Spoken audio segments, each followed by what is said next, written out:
मी आता आयुर्वेदिक चहा बनवते. बघा काय काय साहित्य मी घेतलं.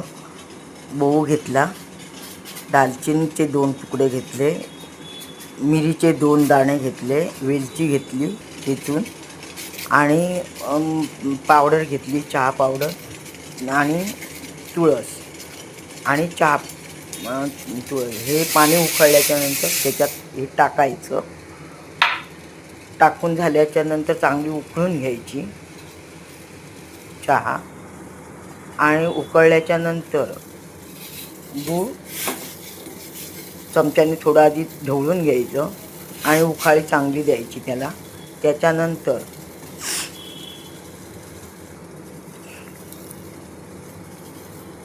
गूळ टाकायचं आणि ते गूळ वितळेपर्यंत छान उकळून घ्यायची.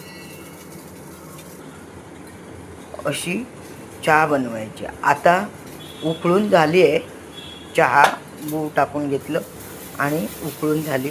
आता ती मी खाली उतरून घेणार आहे. आणि अशी चहा बनवायची की डोकं दुखणं, ताप येणं किंवा अंग मुडवल्यासारखं होणं ह्याच्यावर खूप अतिउत्तम चहा आहे. आता त्याला मी खाली उतरून घेतली. आता चमच्याने ढवळून त्याची वाफ काढून टाकली. म्हणजे दूध टाकल्याच्या नंतर ते दूध फुटू जाणार नाही. समजलं ना? आता त्याच्यातलं आणि दूध पण गरमच आहे आणि ते गरम दुधाचं सुद्धा वाफ काढलेली आहे.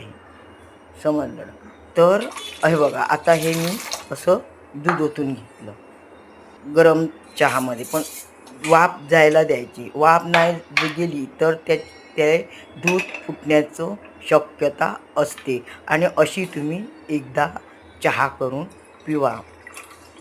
आठवड्यातून एकदा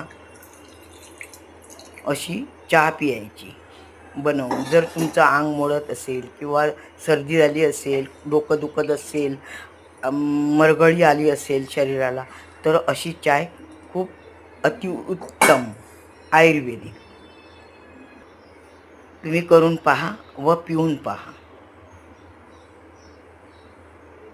खूप छान चहा झाली.